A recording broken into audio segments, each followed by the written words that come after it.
Assalamualaikum warahmatullahi wabarakatuh. Innal hamdalillah nahmaduhu wa nasta'inuhu wa nastaghfiruh wa na'udzu billahi min syururi anfusina wa min sayyiati a'malina.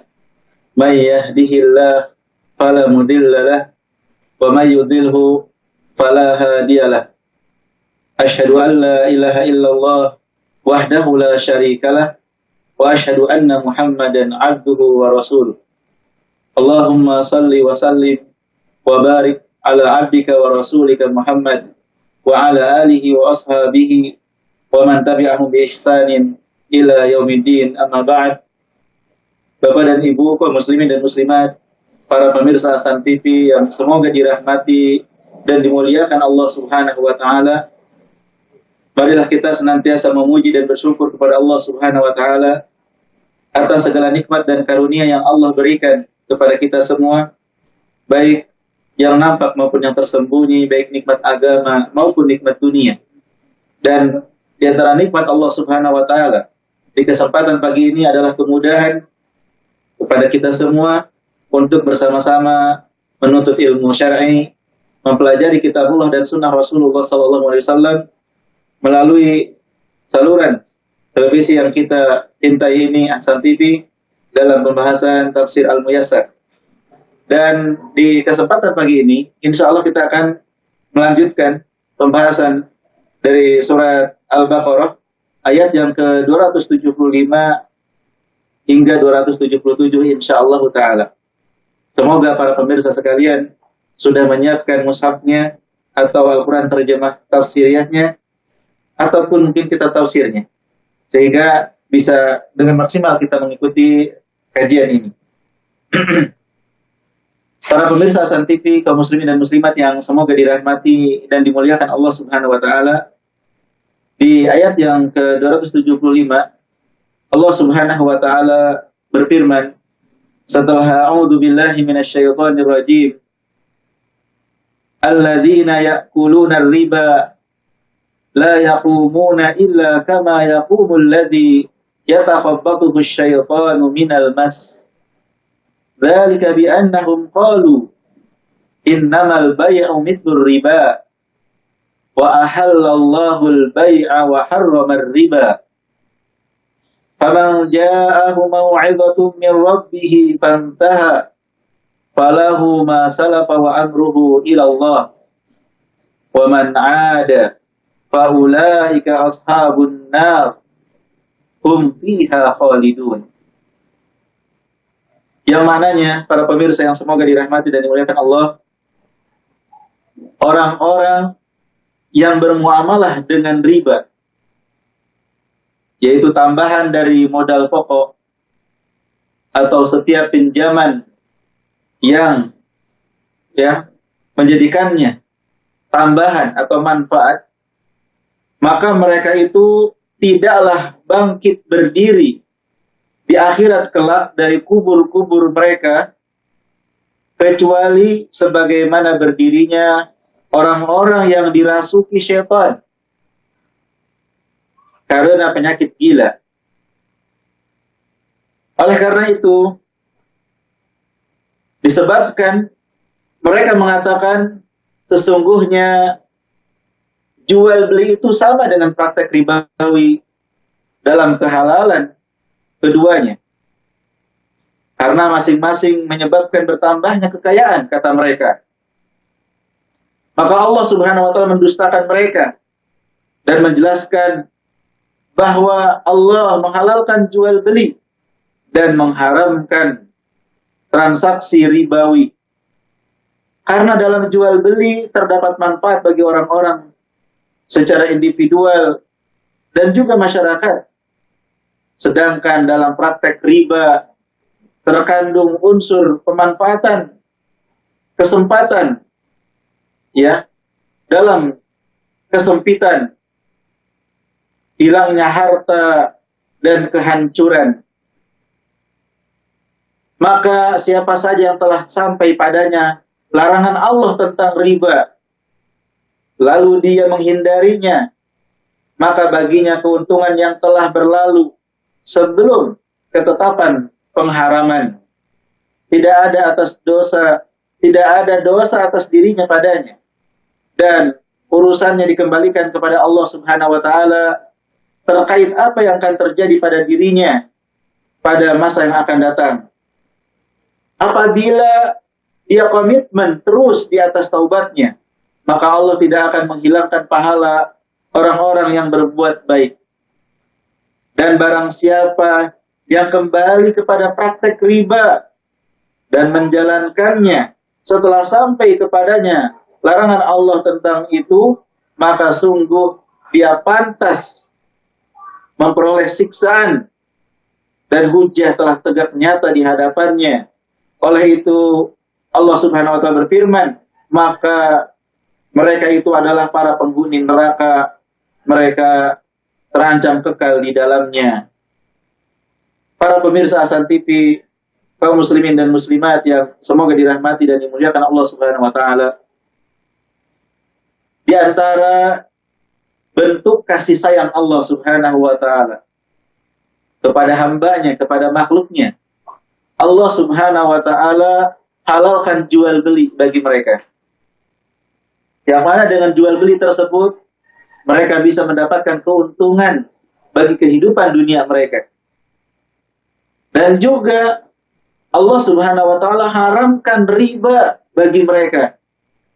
Karena riba walaupun secara kasat mata seakan-akan mendatangkan keuntungan, tetapi hakikatnya mendatangkan kerugian dan kerusakan.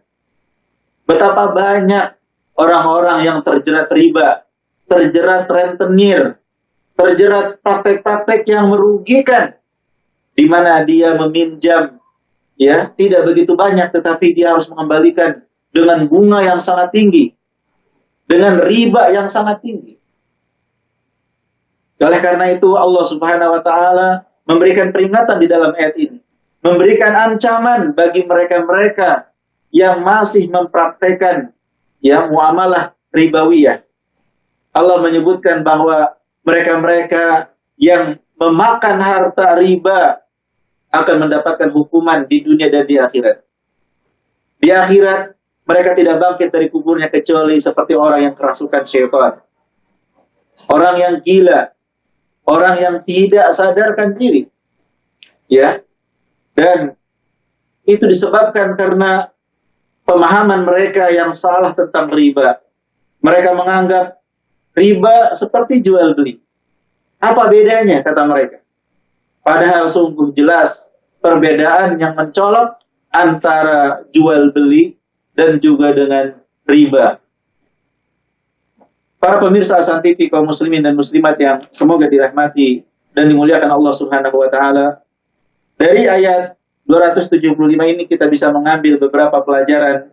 Di antaranya yang pertama adalah peringatan keras dari riba, ya, baik yang memakannya, yang memberi makannya, yang mencatatnya, yang menjadi saksinya. Mereka semua mendapatkan peringatan yang sangat keras. Dan di antara bentuk peringatannya adalah kondisi mereka di hari akhirat. Mereka tidak dibangkitkan, ya, dari kubur mereka kecuali seperti orang yang, ya, kerasukan, orang gila. A'udzubillah. Kemudian dari ayat ini juga kita bisa mengambil pelajaran bahwa syaitan atau jin itu dengan izin Allah bisa merasuki Bani Adam. Ya, bisa merasuki Bani Adam.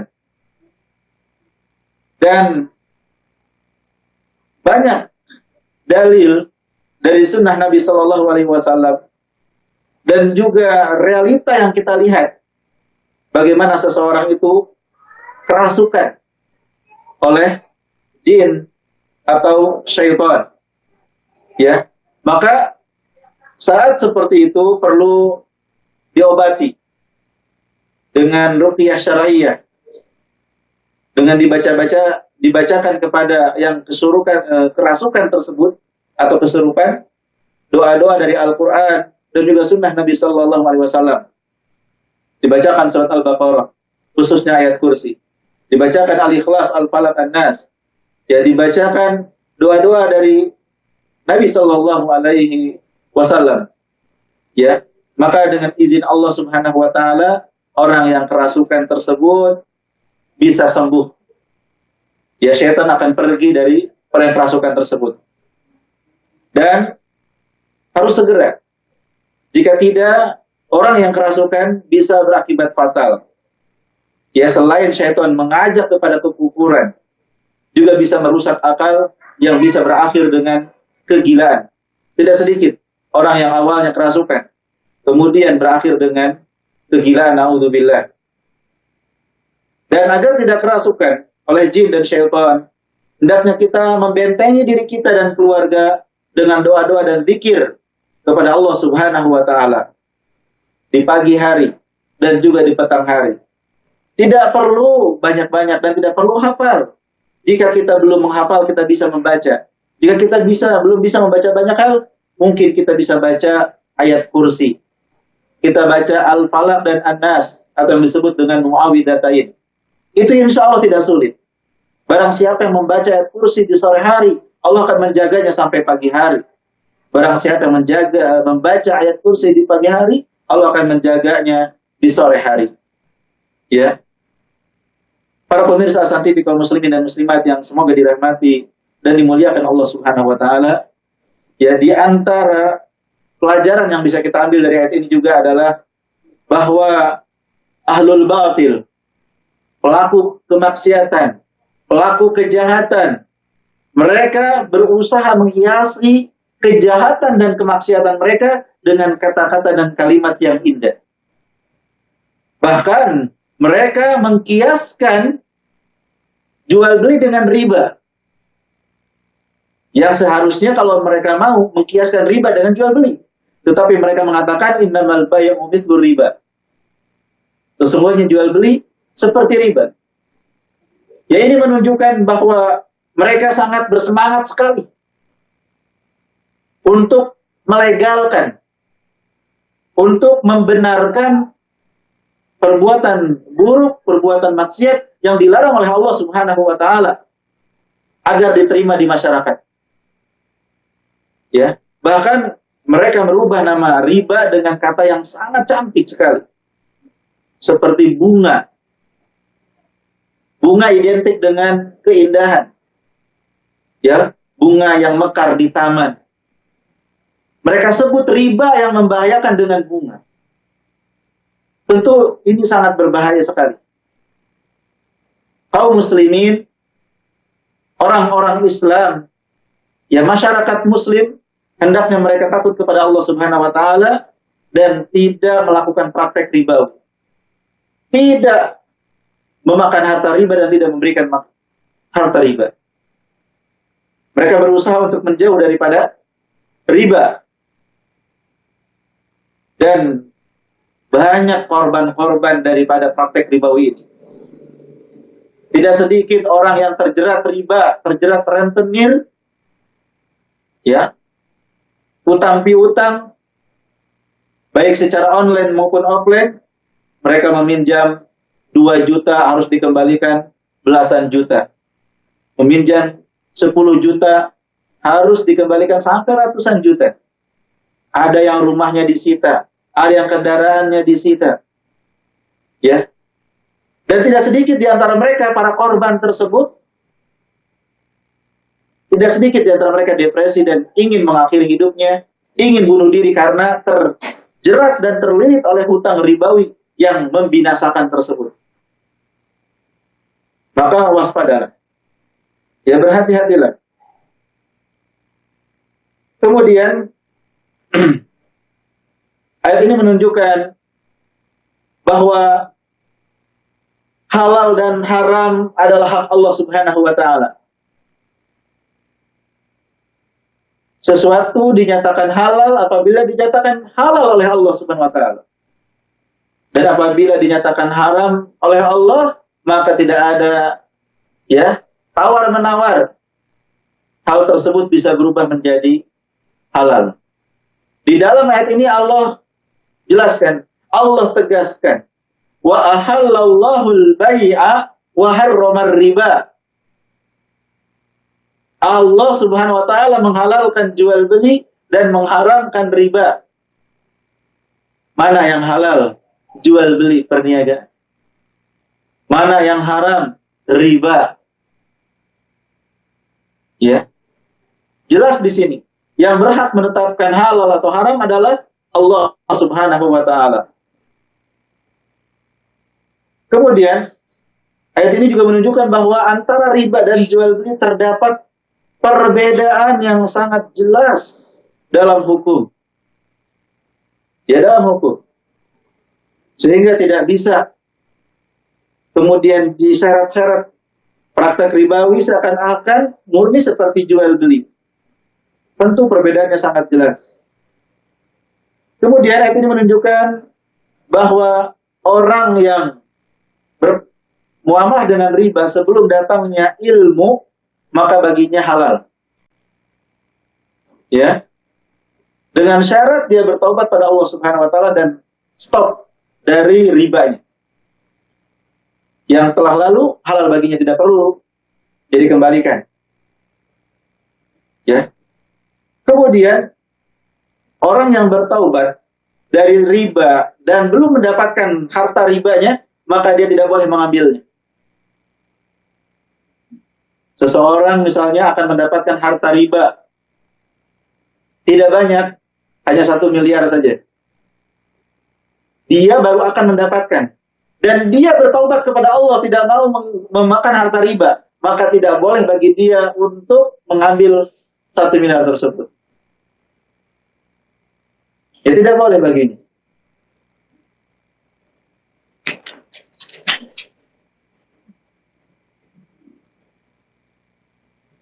Kemudian ayat ini juga menunjukkan para pemirsa yang semoga dirahmati dan dimuliakan Allah, peringatan keras bagi siapa saja yang kembali kepada praktek ribawi setelah datangnya nasihat. Setelah datangnya ilmu, setelah tahu bahwa riba itu haram, kemudian dia kembali kepada riba, maka peringatannya sangat keras sekali. Dan ayat ini menunjukkan betapa besarnya kasih sayang Allah Subhanahu wa taala ya kepada hambanya, di mana ya Allah Subhanahu wa taala memberikan nasihat, memberikan ilmu kepada para hambanya. Faman ja'ahu mau'izatun min rabbih. Mau'izatun min rabbih. Nasihat dari Rabb-nya melalui lisan nabinya, melalui lisan orang-orang saleh, para ulama, itu hakikatnya datang nasihat dari Allah Subhanahu wa taala. Kalau Allah tidak sayang, Allah tidak akan memberikan nasihat. Allah tidak akan membimbing. Maka betapa ruginya orang-orang yang mendapatkan bimbingan dari Allah tetapi tidak mau mengamalkannya. Ini ayat yang ke 275 dan kita lanjutkan di ayat selanjutnya, ayat 276. Allah Subhanahu wa taala berfirman, para pemirsa yang semoga dirahmati dan dimuliakan Allah. A'udzu billahi minasyaitonir rajim. Yamhaqullahu ar-riba wa yurbis shadaqat. Wallahu la yuhibbu kulla kaffarin athim.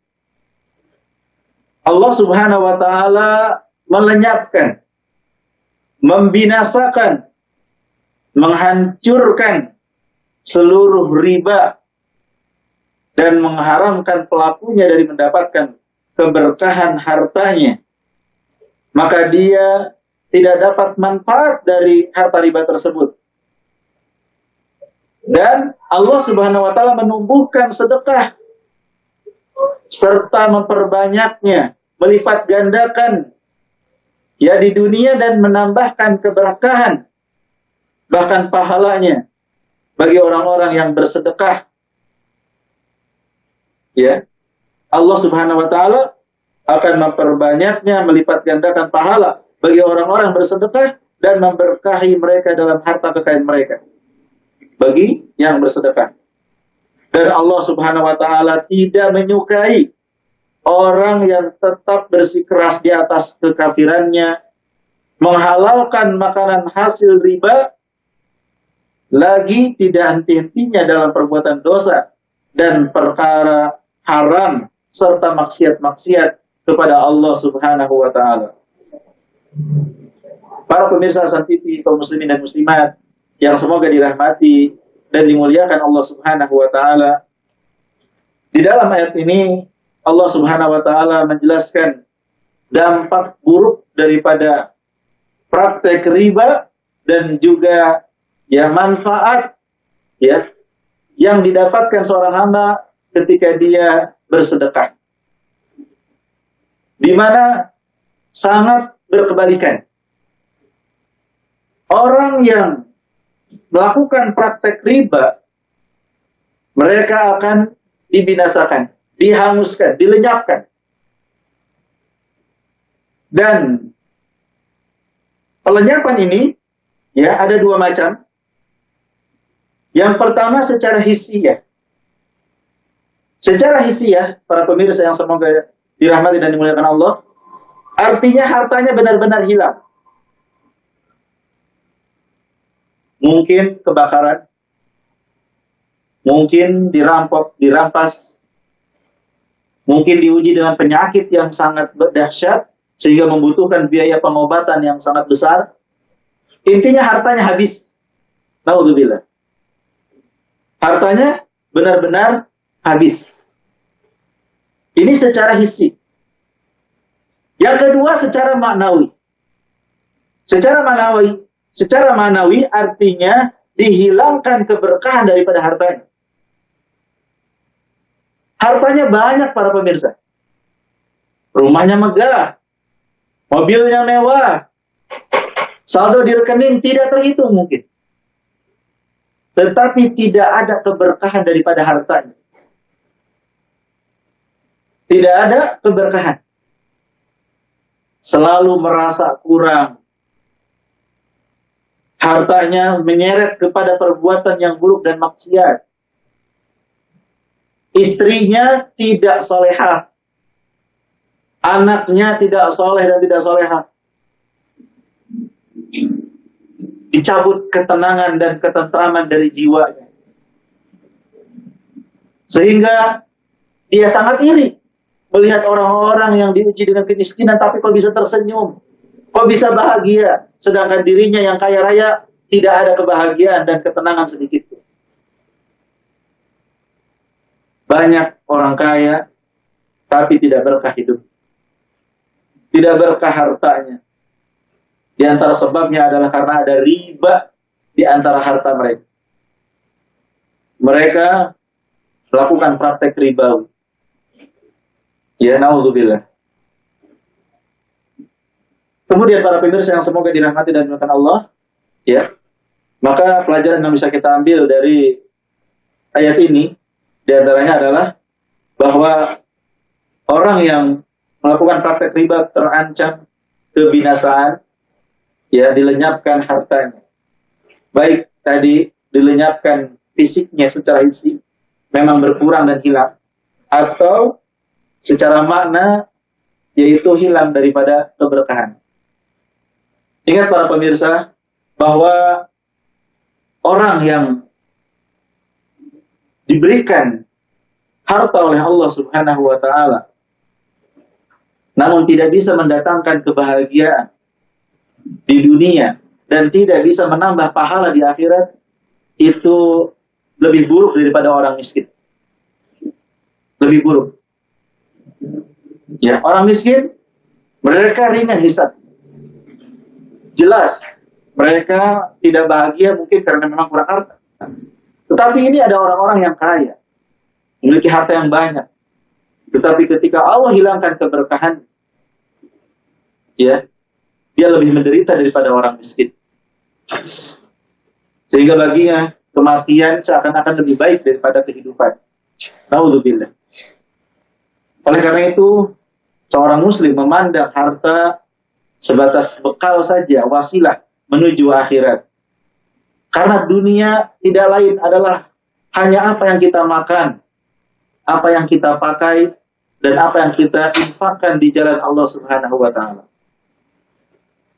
Kemudian pelajaran berikutnya para pemirsa yang semoga dirahmati dan dimuliakan Allah, ayat ini menunjukkan peringatan yang keras dari riba dan menutup pintu-pintu yang bisa menarik orang dari melakukan riba. Sebelum terjun ke riba, ya hendaknya dia mengingat ayat ini. Allah akan menghancurkan, membinasakan, atau menghilangkan keberkahan. Ya, jangan pernah melakukan praktek riba. Banyak cara-cara lain yang Allah berikan, cara jual beli yang tidak mengandung riba. Mengapa harus melakukan praktek riba? Bertakwa dan bertaubatlah kepada Allah Subhanahu wa taala dengan segera sebelum kehancuran datang, kebinasaan atau kehilangan keberkahan. Alhamdulillah. Ayat ini juga menunjukkan penetapan adanya al-mahabbah, cinta bagi Allah Subhanahu wa taala. Di mana Allah Subhanahu wa taala menyatakan wallahu la yuhibbu kulla kafarin athim.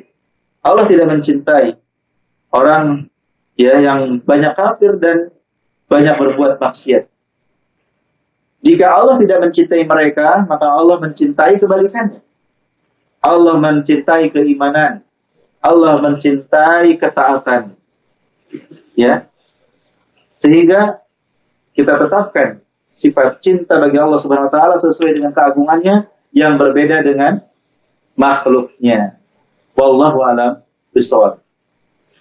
Baik para pemirsa Hasan TV, kaum muslimin dan muslimat yang semoga dirahmati dan dimuliakan Allah. Sekarang ayat yang terakhir, ayat yang ke-277 dari surat Al-Baqarah. Allah Subhanahu wa taala berfirman setelah a'udzu billahi minasyaitonir rajim.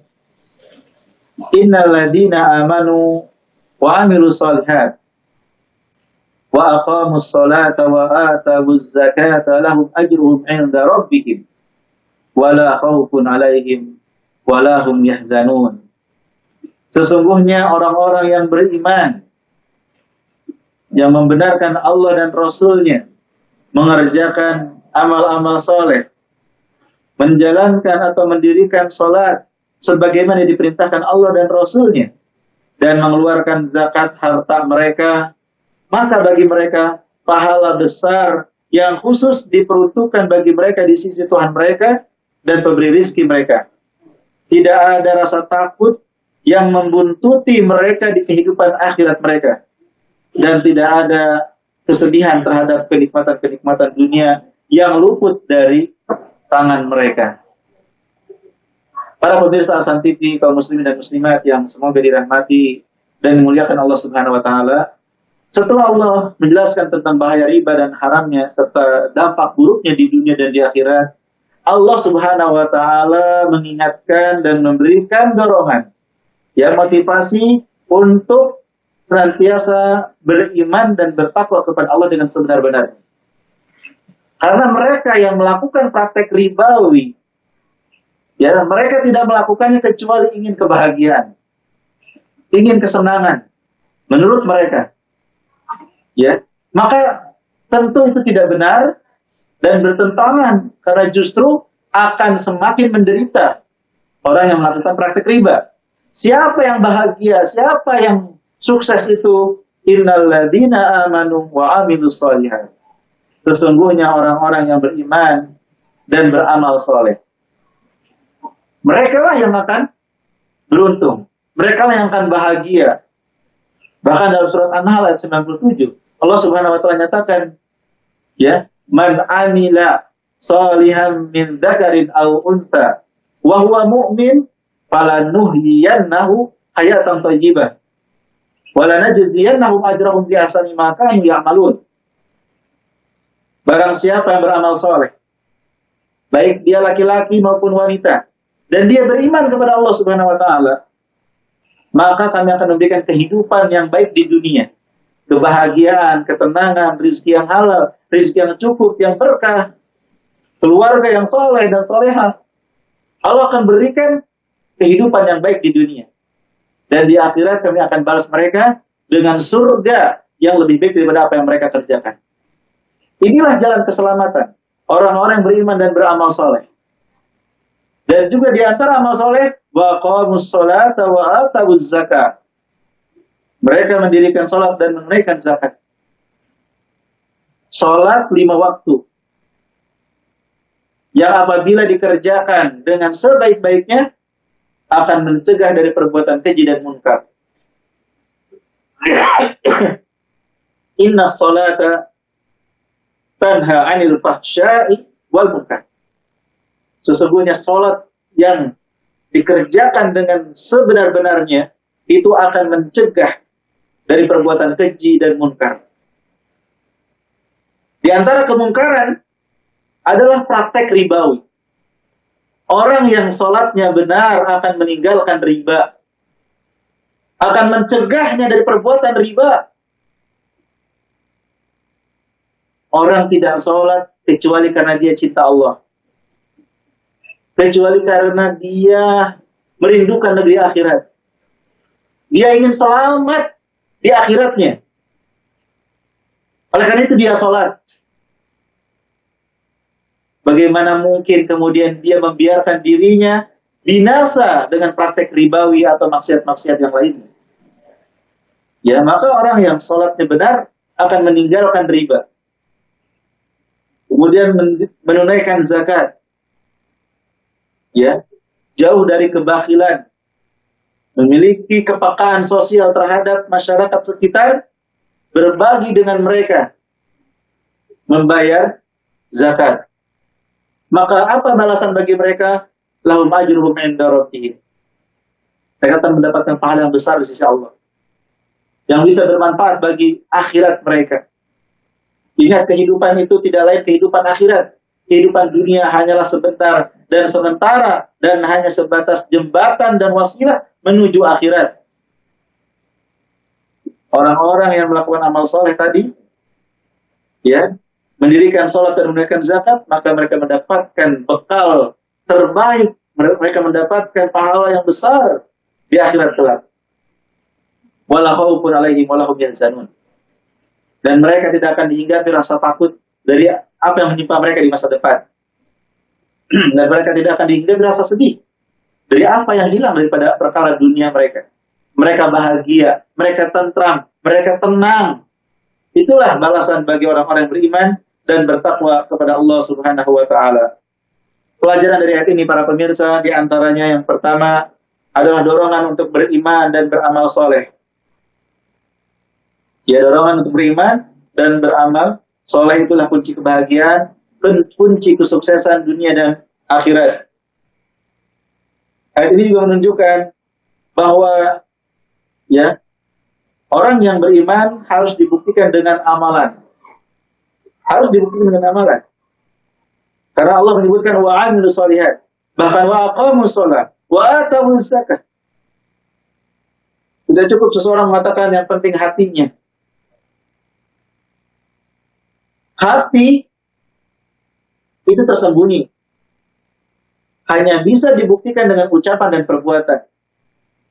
Idza saluhat, saluhal jasadu kullu wa idza fasadat, fasadal jasadu kullu. Kalau hatinya baik, maka seluruh amalnya juga akan baik. Kalau hatinya tidak baik, amalannya tidak baik. Oleh karena itu tidak bisa seseorang mengatakan yang penting hatinya. Karena harus dibuktikan dengan amal perbuatan. Dengan praktek. Kemudian, ayat ini menunjukkan pentingnya sholat dan juga zakat, rukun kedua dan ketiga dari rukun Islam.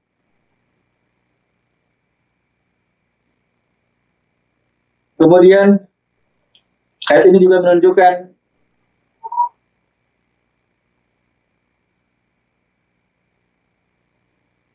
jaminan dari Allah Subhanahu wa taala berupa pahala dan juga ketenangan serta kebahagiaan di dunia dan di akhirat bagi mereka yang memiliki 4 sifat. Yang pertama, beriman. Yang kedua, beramal saleh. Yang ketiga, mendirikan sholat. Yang keempat, menunaikan zakat. Yang mereka akan dibebaskan dari rasa takut, rasa khawatir, dan juga rasa sedih ya di dunia. Maka mari kita jaga 4 hal tersebut. Wallahu a'lam bishawab. Para pemirsa Asal TV, kaum muslimin dan muslimat yang semoga dirahmati dan dimuliakan Allah.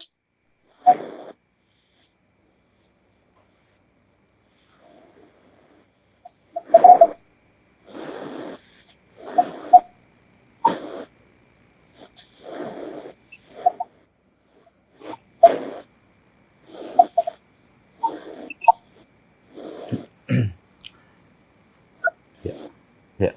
Baik para pemirsa dan kaum muslimin dimanapun Anda berada, tadilah kita telah menyimak faedah-faedah penting dari apa yang tadi telah dijelaskan oleh Ustaz Abu Ja'far Cecep Rahmatil CMAG Hafizahullah Ta'ala. Maka tibalah saatnya kami memberikan kesempatan bagi Anda untuk bisa bergabung dalam segmen soal jawab. Kami persilahkan bagi seluruh kaum muslimin yang ingin bergabung dalam sesi soal jawab, kami persilahkan menghubungi kami di nomor 0811 9007912.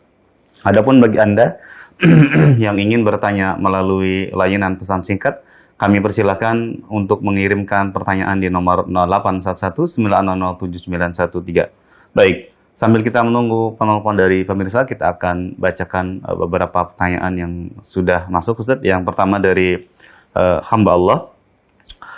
Assalamualaikum warahmatullahi wabarakatuh. Ustaz, mohon nasihat terkait bagaimana jika kita sudah terlanjur masuk dalam lingkungan riba, seperti misalkan kita mengambil KPR yang sudah jalan setengah dari proses tanggungan ya, atau pengambilan jumlah tahun dari tagihan rumah tersebut. Apa yang harus kita lakukan? Apakah kita wajib melunasinya ataukah kita mundur, Ustaz? Mohon nasihat dari Ustaz, jazakumullahu khairan.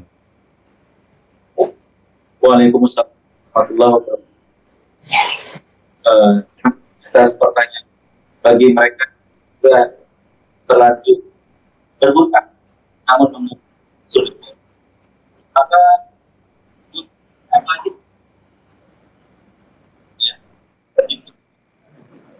wajib ada sifatnya keringanan. Ya kalau memungkinkan dihapuskan itu lebih baik. Kalau mungkin dihapuskan itu lebih baik. Ya tapi dia hutangnya berapa? Ya kemudian ribanya ini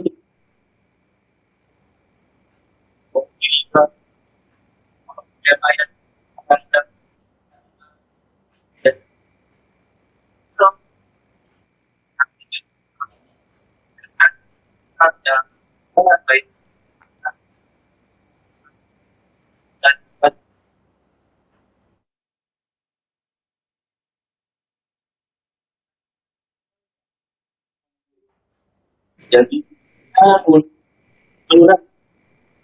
lunasi ada diutang, sehingga ya jadi ada seperti itu. Kemudian ya untuk bersabar, ya untuk tidak tergesa-gesa dalam mengambil apapun, barang atau apapun ya yang mengandung riba.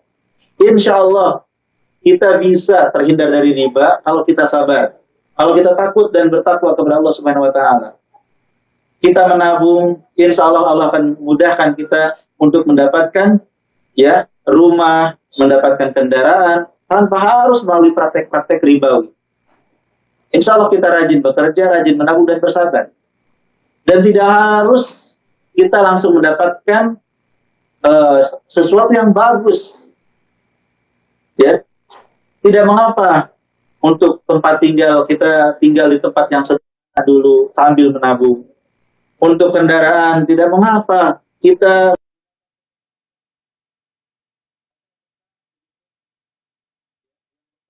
harganya tidak begitu mahal. Untuk apa harus ya kita mengambil barang yang bagus, tetapi di belakang barang yang bagus itu ada hutang, ada riba, ada ancaman Allah yang bisa menghilangkan keberkahan dalam kehidupan kita. Sabarlah, hidup apa adanya. Ya, hidup apa adanya itu bisa menenteramkan jiwa kita dengan terus bekerja dan berusaha, insya Allah. Ya, insya Allah.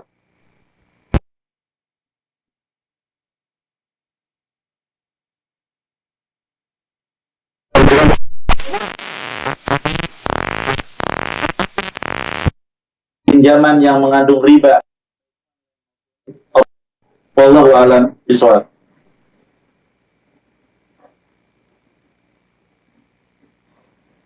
Penanya dan bisa memberikan manfaat bagi kita semua.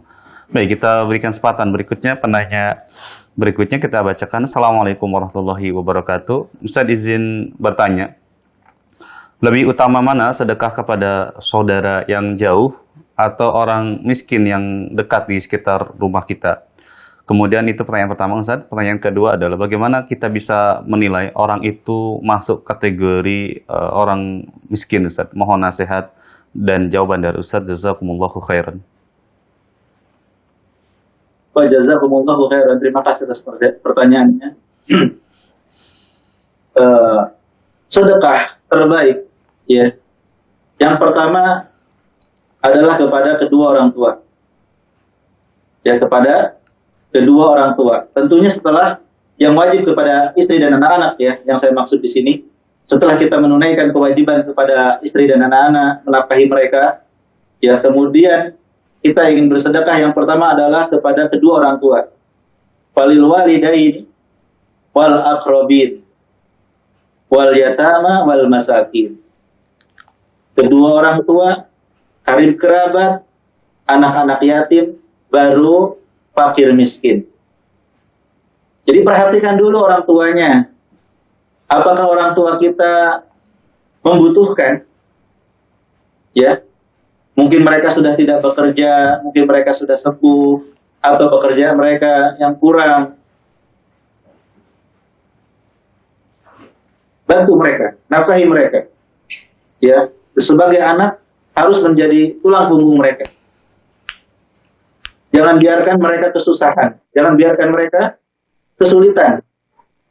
Ya, mereka butuh makan, harus tercukupi. Mereka butuh pakaian, harus tercukupi. Tempat tinggal harus tercukupi. Apa yang mereka butuhkan dari berobat dan lain sebagainya kita cukupi. Sungguh, kalau kita mengumpulkan seluruh harta dunia dan seisinya, kita berikan kepada orang tua kita, ya, itu belum bisa membalas kebaikan mereka. Ya, maka jika kita mau bersedekah, pertama perhatikan orang tua kita. Yang kedua, wal aqrabin. Karib kerabat kita. Kakak kita, adik kita, keponakan-keponakan kita, ya, saudara-saudara kita.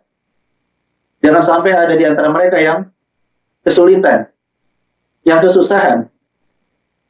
Ya, baik makan mereka, pakaian mereka, tempat tinggal mereka, pendidikan mereka, kesehatan mereka. Kita harus perhatian kepada keluarga dan kerabat-kerabat kita. Baik yang jaraknya dekat dengan kita atau yang jauh dengan kita. Mereka lebih utama dan lebih prioritas. Baru setelah itu anak-anak yatim. Ya, setelah orang tua kita dan kerabat kita tercukupi dan masih ada harta yang ingin kita keluarkan, maka carilah anak-anak yatim di sekitar kita. Setelah itu baru fakir miskin. Ya, ini bagi mereka yang ingin bersedekah. Ya, bagi yang ingin bersedekah. Dan tentu berbeda bagi yang membayar zakat. Ya, membayar zakat, membayar yang ukurannya itu ya sudah jelas dalam syariat, maka innamas shadaqatu lil fuqara'i wal masakin.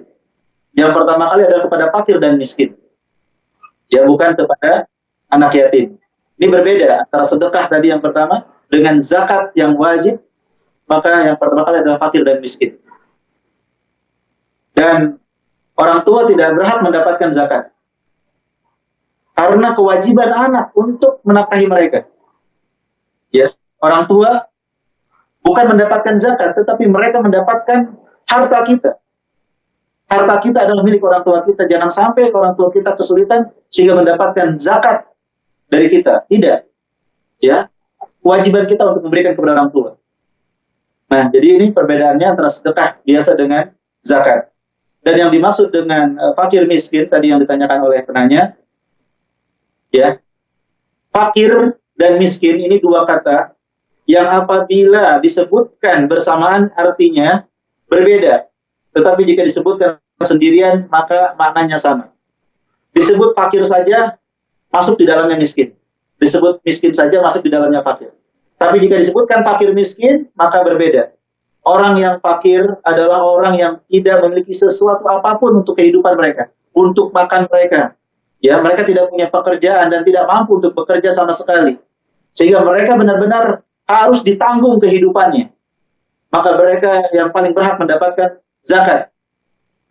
Adapun miskin, mereka yang bisa menghasilkan, mereka bekerja, ya mereka punya pemasukan, tetapi tidak mencukupi kebutuhan mereka. Pengeluarannya lebih besar daripada pemasukan. Karena memang ya kemampuannya dalam bekerja itu sangat minim. Sehingga mereka di bawah fakir. Dan keduanya berhak mendapatkan zakat ya dari kaum muslimin. Yang diambil dari orang-orang kaya dibagikan kepada fakir miskin seperti mereka. Wallahu a'lam bishawab. Nah, Ustaz, jazakumullah khairan, barakallahu fiik atas penjelasan yang tadi telah disampaikan dari penanya, mudah-mudahan bisa dipahami. Dan karena waktu yang terbatas, Ustaz, pertanyaan tadi sekaligus penutup perjumpaan kita di siang hari ini. Mungkin sebelum ditutup ada ikhtitam yang ingin Ustaz sampaikan jika ada, fadhal Ustaz.